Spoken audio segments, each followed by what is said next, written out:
is transmitting from the University of Presidia with an update on the geothermal activity that has wrecked our nation. As we've learned, the Ring of Fire as a whole has erupted in varying degrees of disaster throughout, so we Cascadians alone are not bearing the sole brunt of this reprise of the calamity. That being said, as we are at the epicenter, we have had the worst of it. That time is over now. Cordium reactivity is down to normal ambient levels in all but the most concentrated areas, and so we can expect the cessation of geothermal storms and tectonic disturbances. I advise high caution to any who would dare move from shelter or travel in affected areas, but for the most part, the natural dangers that remain will be a great deal less of an issue compared to the destructive effects from the loss of infrastructure and ongoing wildfires. However, rest assured, it's not going to get any worse. Well, that's the word from the professor himself. Hitman, the damage this disaster did on us is not to be understated, especially on our Air Force. We're not the only ones operating out of a highway right now, and we're lucky. You're not even a full squadron. That being said, you're the most combat capable right now, and in order to rectify that, we're returning to Prospero. With as big as it is, even while damaged, it'll still serve as the best operating base for the final operations. We've been able to get in contact with surviving scouts in order to scope out Prospero, and as far as we can tell, it is now abandoned ever since this calamity took hold. With residual effects subsiding, now is the time to pick up where we left off.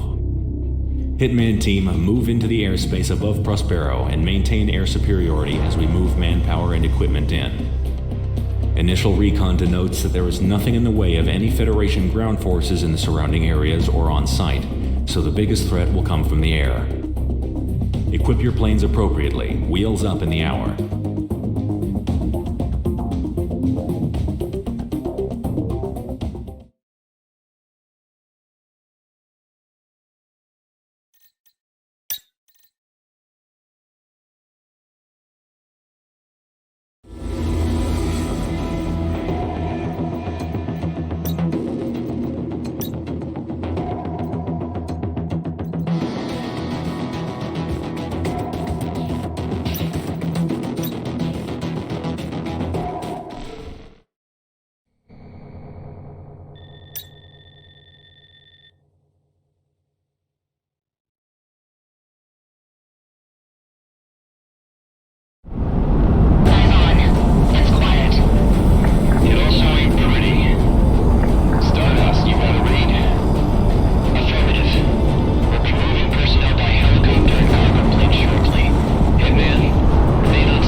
finally moved into Prospero, and thermal activity within hotspots in Cascadia is subsiding. By not letting up the pressure, and by taking our land back even during Cascadia's darkest hours, we have now taken back the initiative, the offensive, and soon enough, our country. Federation forces throughout the country are retreating off coast, congregating in Presidia. This means that they'll have their final stand on this continent in our capital city. Hitman team, stand by. This is, again, really good job I think they did with the Crimson team is kind of building them sort of like the Yellow team was in Ace Combat, where the first time you run into them, there's someone you're supposed to avoid, although you can heavily damage one and retreat if you're good enough. Next time you run into them, you just deal with like half the squadron. Then the third encounter, you shoot down everyone. It's a good gradual progression to help show how good the player is getting better over time in the story. And also, really good job to the music composer. I'm not going to try and pronounce his name. For Crimson's theme, because the first time when you fight him, it's with the Peacekeeper 1, it's a little more composed theme compared to what you just heard now, which is Peacekeeper 2, which seems to gradually show how Crimson is slowly getting more and more obsessed and losing his mind as the Federation is itself losing the war, and they're getting more radical and desperate, and it's a good progression of the musical theme. So, really good job on all fronts here.